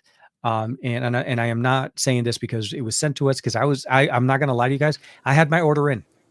I didn't know I was going to get a device or not. Juan and I were talking before the show, not Yeah, today, we but didn't last week. know. I did not know. So I had my order in. I had my directly from Best Buy. I was going to leave IO in the middle of the day, jet over to the closest Best Buy to pick up my 8A and come back to Google IO to finish off. That was my original plan till the 8A showed up, and then it saved me a cab ride or two cab rides because I didn't have to leave and come back. Hooray! It's not easy to get out of IO. It is not easy. Mm, But there I would was imagine not. another big thing that happened this week. We have to talk about, as you can imagine. That I Um, got all these like laptops and mini PCs. That is that what yes, you're talking yes. about? I was actually going to talk about, my son's great soccer match, but fine. Yeah, we can talk about PCs and Oh stuff. no, you're right. That was a You, bigger you deal. took the You thunder were there, spot man. on. Like you took. I'm like building up for like, I, yay. I thought you were about I- to like yes and me with something I was excited. No, obviously we're talking about the Sony Obviously, Xperia. a Sony Xperia 1VI. No, yes, the You know what Sony really Xperia sucks 1 Mark is 6. like how we totally called it weeks ago, Yeah. and now everyone's acting like they're breaking the news. And I don't think anyone gave us credit for putting it out there to say like, "Hey, I don't think this phone's coming to the It U.S." was And now just everyone's like, like, they're like, still, yeah. "Whoa, did you hear?" And you're like, "Yeah, we predicted that." To me, it was That was like, I mean, don't get me wrong. I'm still heartbroken. I mean, like, I wanted to be like, of all the things I wanted to be wrong on, that was the one thing to be wrong, and be basically like, look, okay, maybe I just didn't make the cut this year, and maybe I'm not on the team. Maybe this year is just, TK1. We're not going to be doing that. And the nah, reality is, yeah, even to this day, the Xperia US account still doesn't talk about it, nope. and it's almost like it does not exist in the, like, like Yep. you did not see the 1 Mark 6. Um, I had a couple of my good friends in the UK got a chance to use it. Basil is obviously one of my homies. Yeah, he's a I good always dude. I always try to hang out with him, but I love the level of depth that he got into it. Like he Hmm. geeked out. Like he gave me the data I wanted to know, the way I want to learn about a device that's coming out, especially when it's a Sony, especially when it has a deviation or a different approach to the 1 Mark 6, a different one than what we've seen before, and some improvements in different areas, and of course some features that they kept that I really, really appreciate. Like, I I love the fact I that we am have an SD card still. That is good. I'm crestfallen, and I don't know that my disappointment could be higher. But that's me. No, look, it's is it the 1 Mark 6 that I thought was going to come, that I wanted the 1 Mark 6 to be? No. No, Is it the 1 Mark 6 that I feel Google, not Google, that Sony feels is a better competitor no, in the ecosystem? I no. feel like No, I think Sony I don't. really believes I think that this is a compromise phone. I think they are looking at their bill of materials, that components like the Snapdragon chipset and the vapor chamber are more expensive. And so they're finding other components to replace that are less expensive.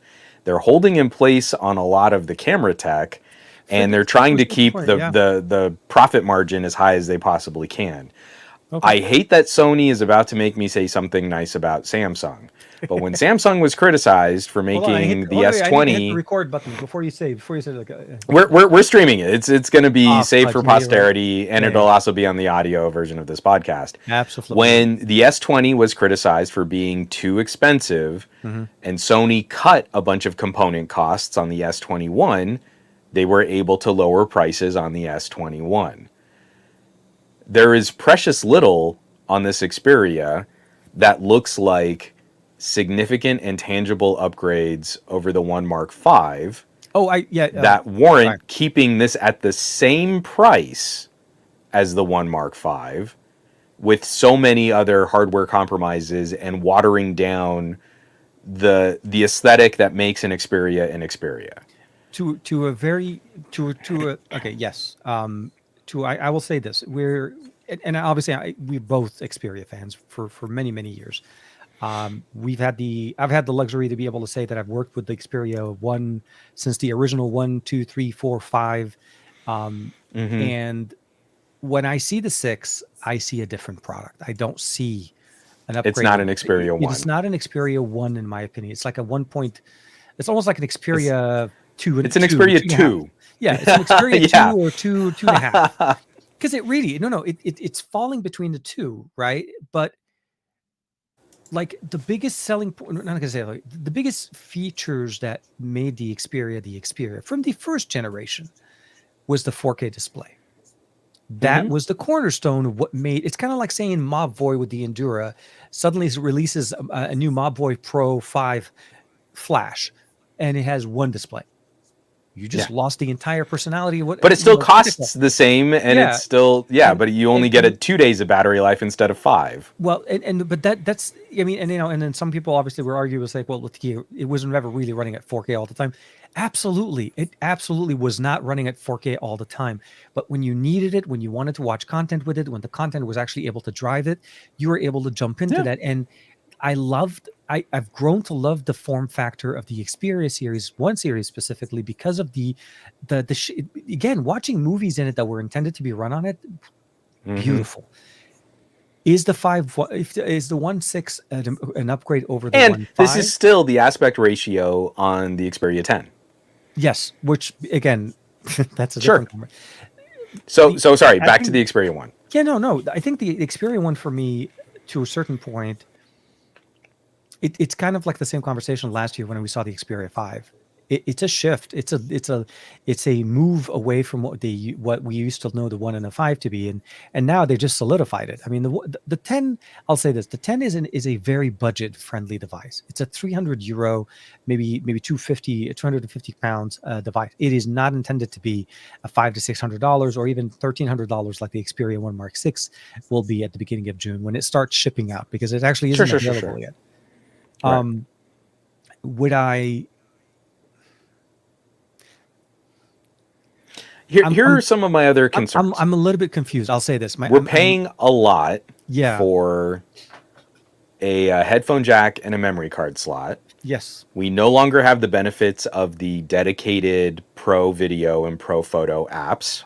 So supposedly the combined later on and what we're working on towards making in a standalone app is fine, but it bothers me because they took my advice, by the way. I just did this again. I was on the Vivo. They got rid of the basic. Well, they didn't. They kind of expanded on basic. It's just they took basic and made that the framework again. Okay. So I did this again on my X100 Pro. I was trying to line up a shot for some B-roll, and I'm trying to make a tiny little fiddly adjustment on my screen, and my finger dragged in one particular direction, and it knocks me out of video, and I'm in a different mode, and that pisses me off. And that never happened on an Xperia, because if I'm in Video Pro, it means I want to shoot the effing video, and I don't want to be bounced out into night mode or portrait mode because I made a mistake on a slider. I also have problems. This phone is coming in at $1,400, roughly, depending on exchange rate and region and all that other stuff. No, I'm with you. $1,299 is about $1,400, a little bit maybe over. Sony still won't put in their largest camera sensors. So it's cool that the Xperia now has slightly more reach on the telephoto. That is cool. Yeah. It's like one whole extra X of magnification over the Xperia 1 Mark V. But it's still now one of the dinkiest telephoto sensors on a premium tier phone. It is still that very, very little 1/3 of an inch image sensor. The ultra wide has not changed at all. No, the main camera sensor. Yeah. The main camera sensor is, I think, kind of getting outclassed by the OmniVision. Because the OmniVision is a proper 1/1.3 with an expanded ISO range. And so the Xiaomi 14 at roughly €300 less than the Xperia 1 is actually a better overall photography experience, minus the longest end of the telephoto range, which is functionally useless in anything but very good light. Yeah. Because the Xperia's dinky telephoto is not good in low light situations. So it was always a challenge. That's a problem. Now I'm saying, like, I'm spending $1,400 on a phone with a 1080p display. I'm sure it gets great battery life, and the vapor chamber is helping with performance. But I'm spending $1,400 on a good headphone jack, memory card expansion, and the ability to record 4K 120 on all 3 rear camera sensors. Yep. I do miss 4K 120 on all those rear camera sensors. But I'm picking that up less and less when a $1,000 Vivo X100 Pro has bigger camera sensors on every camera, has bigger sensors on every camera lens. Okay. The 1-inch camera sensor is just better. It's better aesthetically, it's better for bokeh, it's better for depth of field. Your photos look more photographic, you get more light to play with in an expanded space. Your raw files look better. I know Sony says that their sensor soaks up as much light. It's not the same as having a larger lens with a different magnification and a shallower depth of field. Your photos look more photographic when you go up to a bigger image sensor. And the Vivo X100 Pro is roughly $1,000 phone, as compared to the exchange and whatever you would pay more for that Sony Xperia. So the quirks and the unique feels and some of the design decisions that have always been controversial about a Sony, with all of that gone, I don't have anything to recommend here unless you desperately want to shoot 4K 120 from a tiny telephoto sensor in perfect daylight. And I don't know who that person is. Because then, if you want to compare price for price, I think this phone is just getting completely outclassed by the Xiaomi 14 Ultra. Especially because it's releasing in markets where the 14 Ultra and the 14 are sold in. That's the other thing. You're in the same. It's no longer where, you're like, I'm in the U.S. market where I don't have that kind of competition. It's a different conversation right now. I mean, again, we're speculating. I didn't actually see an official announcement from Sony saying they're not releasing it in the US, but we don't have it. Is there something that could potentially happen down the road? Again, but they didn't really do that with the Xperia 5. It took a long time for them to kind of quietly back channel confirm that it wasn't coming. Yeah, I think we're pretty confident it's not coming to the United States. And it's the short end of it is, it's a shift, and it's not a shift into more niche. It's a shift into more normalizing what was the bread and butter of the actual device. I felt like the what made it an Xperia, like you knew an Xperia once you saw a device that was just a thinner, taller aspect ratio with the camera stack sitting on the side. You see it there, and then if you're picking up the one, you see that little T there. There were design form factors there that were built for it. They kept the button, they kept the camera shutter button, they kept the fingerprint in there. I mean, there's a lot of things that they did keep. It's still square. As I think Basil kind of said, it kind of has almost like an iPhone-esque design sometimes when you're looking at it.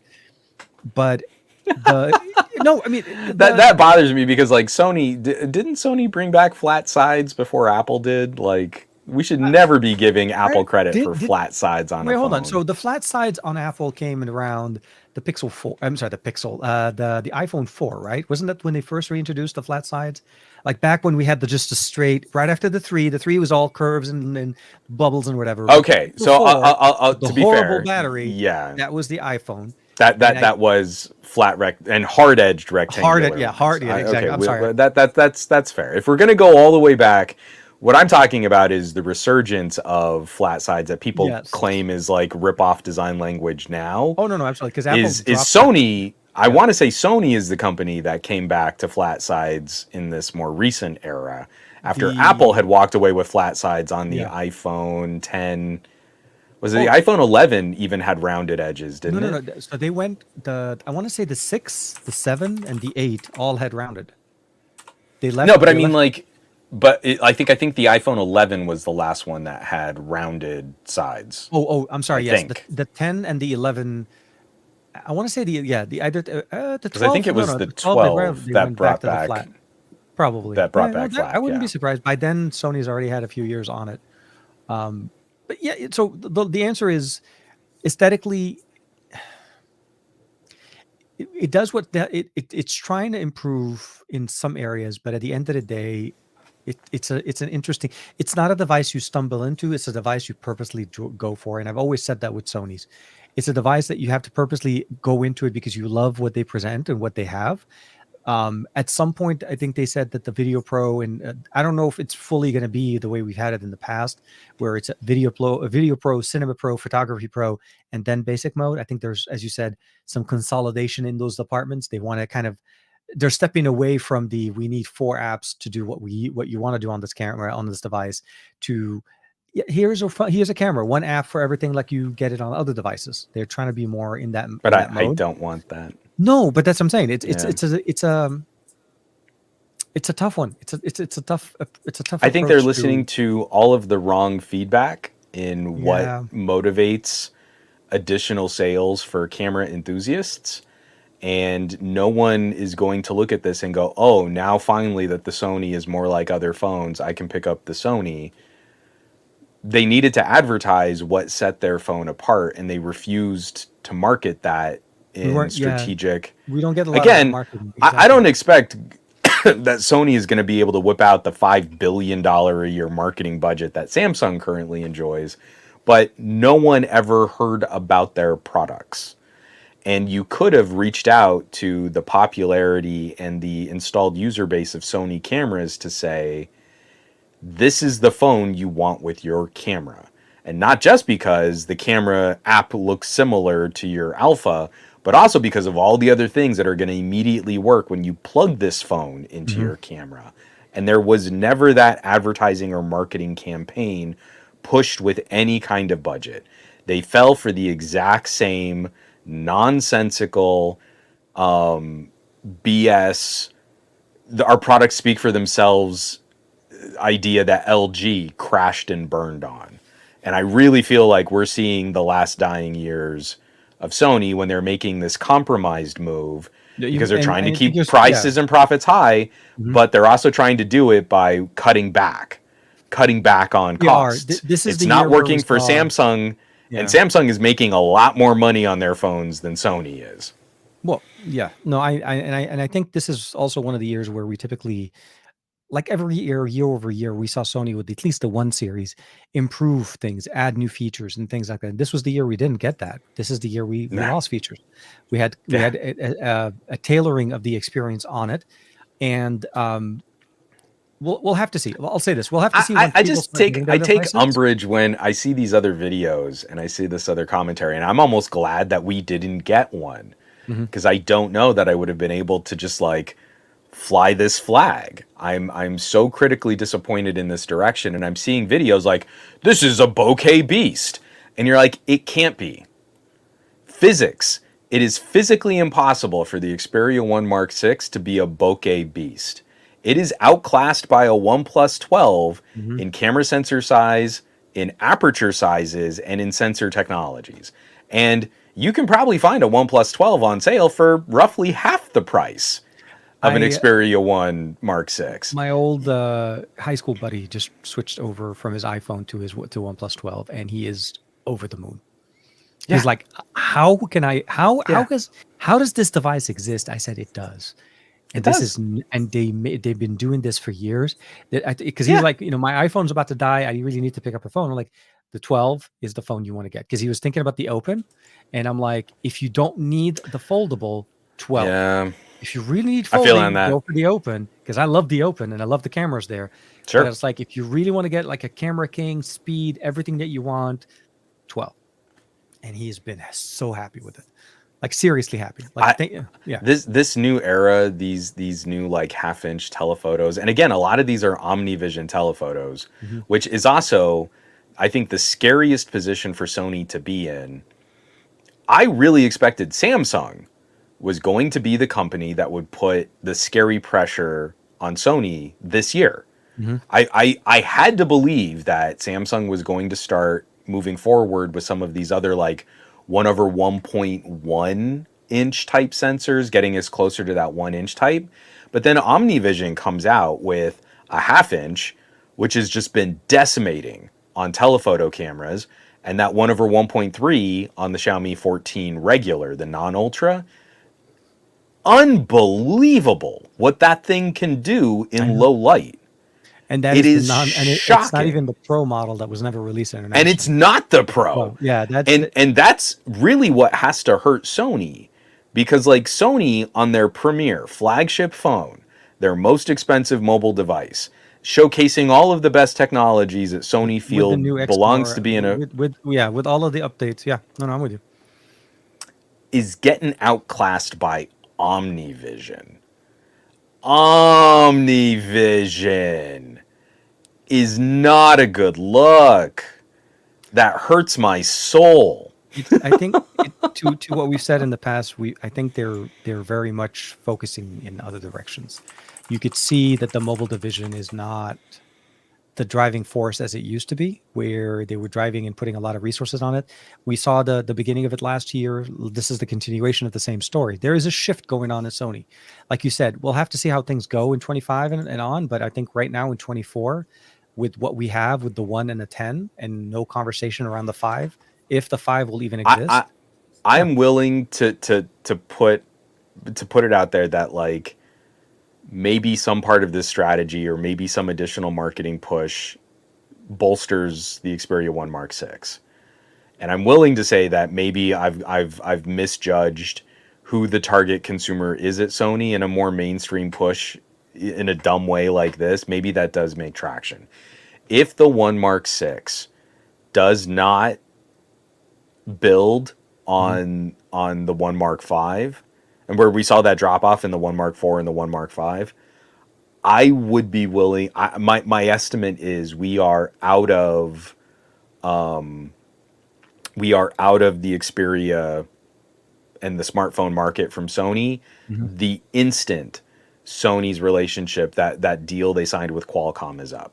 So what is that, by like 2026, the end of 2026, maybe 2027? I can't remember. I think they signed like a 3-year agreement.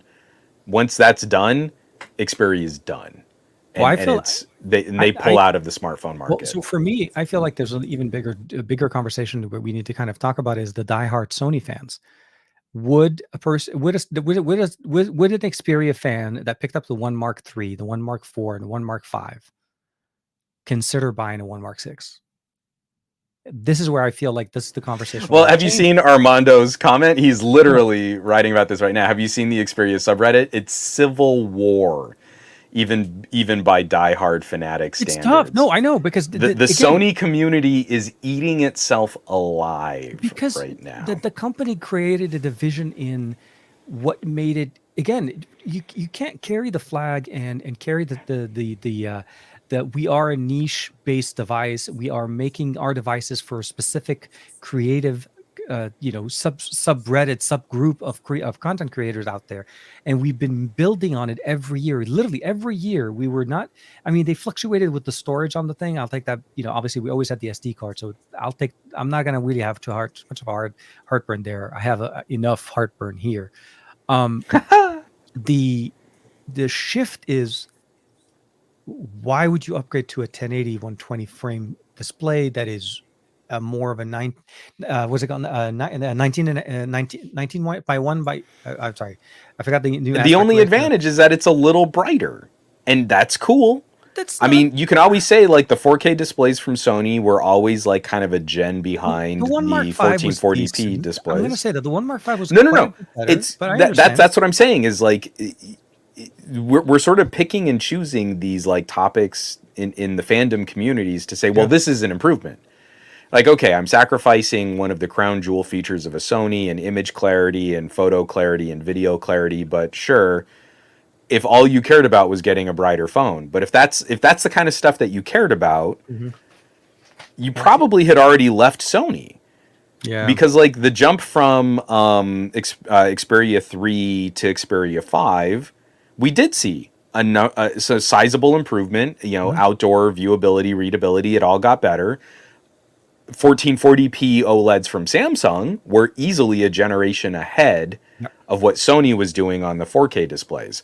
But you were making those targeted purchasing. You had different solutions. Yeah. Did you want the lower resolution, brighter screen, or did you want the higher resolution display? You had an option in the market. Now you Exactly. don't have an option in the market. The 4K display is gone. That basically, this was the signal for the 4K display death. Nobody else picked up on it. Sony is the only one that was carrying it, and now Sony just like, okay, well, we don't need to play that game, and therefore, yeah, like I said, it's a tough choice. It's a tough recommendation to any Sony fan. For somebody outside of the Sony camp trying to get into it, it's a tougher conversation when you're like, well, I'm coming from a Samsung, or I'm coming from a device that has 1440p 120 frames, a OnePlus, a Samsung, or something like that, and yeah, you're getting somewhat of a brighter display. What makes it stand out now right now is literally a headphone jack and an SD card with a front-facing speakers. Those are the And defining factors for Sony, and because it's tough to say that's what $1,400 yeah, but that's what give I'm or saying. take How do exchange rate. you? The 4K display for me was the one that was carrying us for a while, and I feel like it's a tougher conversation. But again,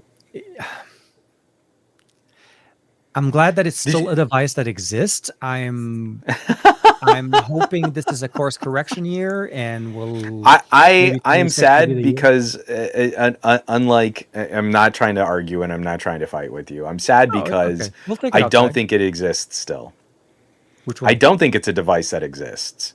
Oh, yeah, The no. Xperia no longer exists. This is I have a Sony phone that it reminds me of an Xperia, but where we saw other improvements and we saw some really bleeding edge tech, now what I see is an increasingly expensive device that is built more on component compromises, and the few improvements they've made don't displace the improvements made by older phones like the Xiaomi 13 Ultra.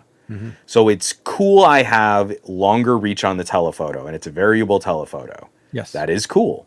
Mhm.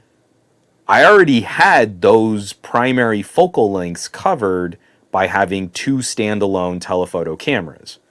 So I could have a more expensive mechanical assembly of moving lenses and optics, or I could just have two prime cameras. Mhm. And you don't have the compromises of a zoom lens working through different focal lengths and different apertures. Yeah. You have two dedicated prime camera sensors that are better at their native focal lengths than what a zoom lens can do. Yeah. And that's been continued on phones like the Xiaomi 14 Ultra, the Oppo Ultra. Like, we have those solutions. And on devices that are either the same or less expensive than the Sony. So there is now no more there now is no more Sony advantage except for headphone jack, memory card, and the ability to shoot 4K video at 120 frames per second across all three rear cameras. And I can't buy a phone for that. That's not enough for me to buy a phone. It like I said, yeah, it's a Xperia 2.5. It's somewhere between 1 and a 5, but it's not what we what used to be the Xperia, and we'll have to see. We'll see how the adoption for it is, how the market absorbs it. Will they have tremendous sales as they used to have with the Chinese and the Japanese market, which is typically their bread and Well, butter? and Really? John Gao is saying that we're it's looking more and more likely. We Mhm. might have it confirmed that Sony might not even be shipping to China, which was It's a one of their big markets. I mean, Well, like, but that's what I'm saying. It what used to. I think the appeal of Sony was the uniqueness, that it's almost like a yeah. prestige, and now it just looks like other devices. So the question would be: is it the Chinese consumer that was buying it because of the Sony label and the prestige? Is this a factor for them? They were buying it because of what it was Sony is getting decimated by Huawei in China. in China. Yeah, Huawei's Like all breaking of the its leg gains that researching. China made, Yeah, that Huawei made in China, kind of came at the expense of all the other Android manufacturers. And then Sony is getting decimated by Google in Japan, yeah. where the only company that's increasing its market share right now is the Pixel. And it's not, and Sony is slipping hardest in that premium segment of phones. I think the Xperia 10 is still doing really well, but cheap That's a phones different. Yeah, always kind of float a different sales perspective. So their only hope is somehow this phone captures the imagination of EU consumers. hmm And I don't see that happening when they're going up against Oppos and Xiaomi's. yeah. If you want a boutique camera focused device, you're looking at Leica, you're looking at Zeiss, you're looking at Hasselblad. You've got these like name brand camera manufacturers and companies. The tech company is willing to advertise more in those markets. Sony isn't playing that game. I think Sony is on their last gasps of momentum In the in the mobile smartphone market. in the smartphone mobile department, I feel like there's a shift. There's a definite shift, but we'll have to see. We'll have to see. I think only time will But tell. Yeah. like a few folks in these comments, I might wait out another year and then see if I can pick up a gently or nicely used Xperia 1.5 as my museum piece. The last true The last of the Xperia. Mohicans. Yeah, no, exactly. Yeah. Just to kind Just of kind get of that. ride that one out into the sunset. Well, it's yeah. When they give up on software support next year, I'll buy that phone off your hands for $300. That's exactly how you do it. Done As long as done. it boots up, it's good. Um, but yeah, no, I think so. There's a lot more conversations. Obviously, we'll see how things come. Early June is when it's supposed to be available. I think June 9th is what I saw somewhere on the UK site. Sure. Um, Yeah. and then again, we'll have to see how the numbers and the approach and how in a few months, again, sales will kind of dictate what's going on. For everything else that's been going on this week, again, Google I/O I think feel like was the overarching conversation. There was obviously a lot of reviews dropping in on the M4 iPad, and again, very much saying that the M2 from last year is pretty much the same as what you're getting now, with the slightly different on tech, but overall way more expensive and way easier to bend tablet. And there was a bend test. I saw the bend test, and yeah, it is not. This is so, my God, that is not going to be Every one of my friends who has an iPad Pro, it is subtly warped. And Yeah, many of them have them in this cases, will warp. and I they're think still. this will warp the way that video made it look like it almost will warp on a sneeze, like on the bad Yeah. flow of the wind going. I on, looked at it sternly, and the Yeah, force and of then- me blinking my eyeballs and it created a shockwave. Yeah, Irk. yeah. No. It's a lot of things. So long story short, obviously, we talked about that last week.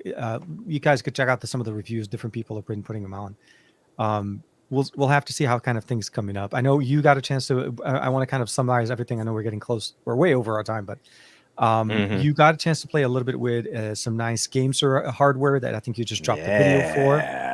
So I figured. Well, I haven't even gotten to shoot a video on it. I put together a hastily made short. Yeah. But this is the GameSir X4. I don't know how you're supposed to say aileron. Aileron. Okay. But it's a little mobile controller, so kind of like the evolution of a backbone style controller, or like GameSir, they have their X series, Okay. the X1, X2, X3. This is the X4, and it's in this nice little compact, Hold on. double-sided setup. So this is really cute. Here, I'll move up. And the big hook here is that it's kind of like true wireless headphones for your controller, kind of like Joy-Cons. So each of these is a half that pulls apart, and then you turn them around, and they snap to either side of the phone, and each has its own little Bluetooth radio. And man, this is so much better set up than I was expecting it to be. Here, let me just grab my Pixel. I'll put it in right now. It's paired with my OnePlus, but my OnePlus has its chunkier case on. So it just kind of slots on. Each side kind of grips, and then you see all the little lights kind of light up. Let me see if I can get it to focus. It's the screen is right there. Okay, because I was gonna say this display was reflecting our camera. And the thing I like about this over backbone style controllers is you don't have the center backbone. So when you have a bigger camera bump on a phone, this might push out slightly. It might get kind of funky in how it angles the controller on the top of the phone, but you don't have that middle piece kind of pressing up against where the X3, I don't know, do I still have the X? Yeah, I've got the X3 over here. The X3 can't fit anything because of the cooler that's built into it. Yeah. So like you have all of this space. If you have a big old meaty camera sensor, it's pushing up against all of this. I forgot where I have mine, but yeah. So the X3 is incredible if you can get around the camera sensor, but the X4 solves this issue by just having separate components that hook on individually. So already, I mean, like people who have already used like Joy-Cons on a Nintendo understand like individual controller pieces. Yeah, that totally makes sense.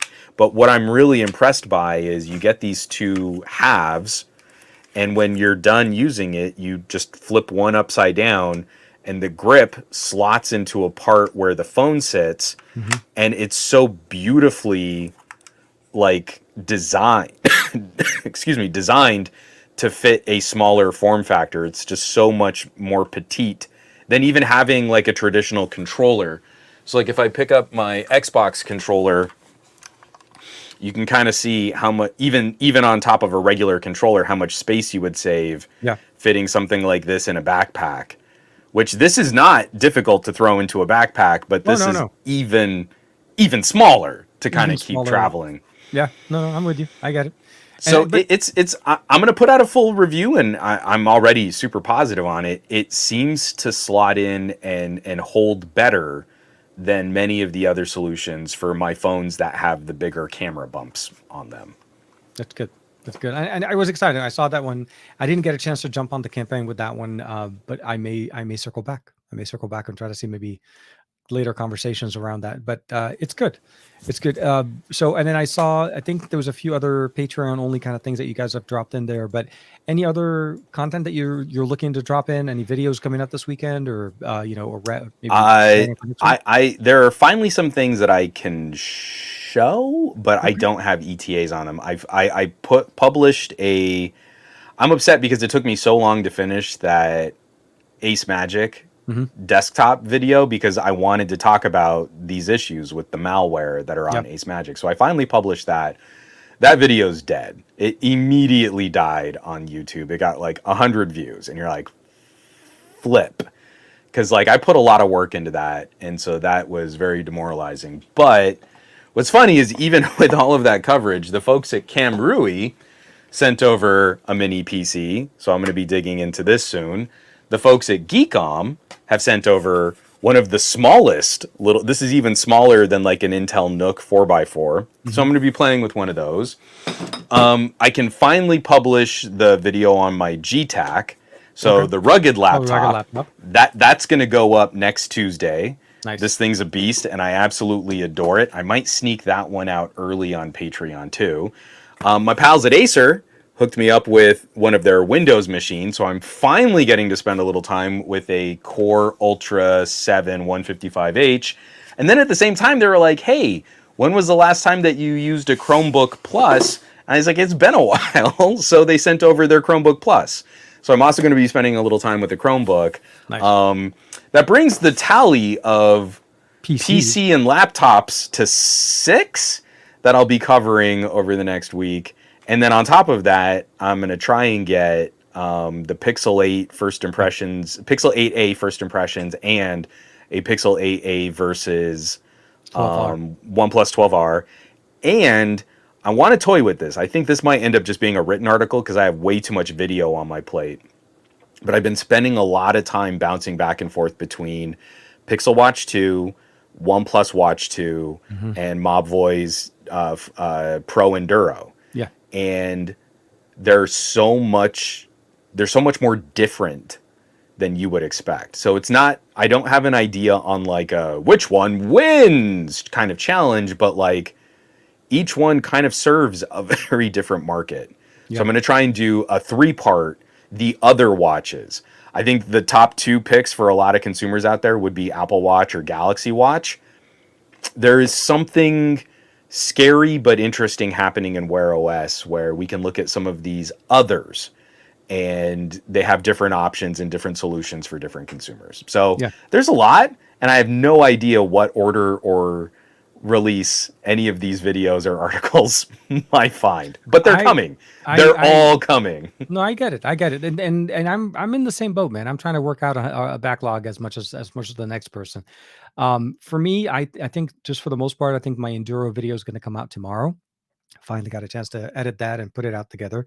May or may not have a video come out on Sunday. I'm waiting on just getting an approval on it's a smart it's basically a pool vacuum, for the lack of a better description. It's a smart vacuum for your pool, cordless. You just drop it in the pool and it does everything you need it to do. And when it's done, it literally comes back up to the side of the pool and waits for you there. It is absolutely one of the most hands-off, easy to just plug it in, charge it, drop it, pick it up, and it's done type of a solution. I like doing that video. It took me a little bit of more time to do because of the fact that I need to be at pools to be able to do this work. It's not like on e-bikes where I can be riding and doing things. This is more of a sit and wait, let the thing do. And then a few things that are under embargo for next week. I can't say what they are, but definitely exciting hardware that I think you and I will have tons of fun chatting. And I still need to talk to you about figuring out our timing for next week, as again, with the whole where I'm going to be, time difference, we'll figure it out. I'm sure. Yeah, no, for sure. So with that being said, let's go ahead and wrap it up before we hit the 2-hour mark. And this ends up being an SGGQA. Go. I want to say thank you very much to everybody for hanging out with us on this beautiful Thursday evening. A lot more stuff to come from us as well. I hope you guys are doing well. Be safe, stay safe. And of course, we'll talk to you guys again. Make sure to catch Juan on Monday with the SGGQA at 9 a.m. Pacific Standard Time. The audio version of this podcast will be out hopefully within the next day or so. Make sure to catch that on the replay. Always appreciated. But other than that, please take care of yourself. Be nice to yourself and to your tech. We'll see you next week for another episode of The Best of Our Week.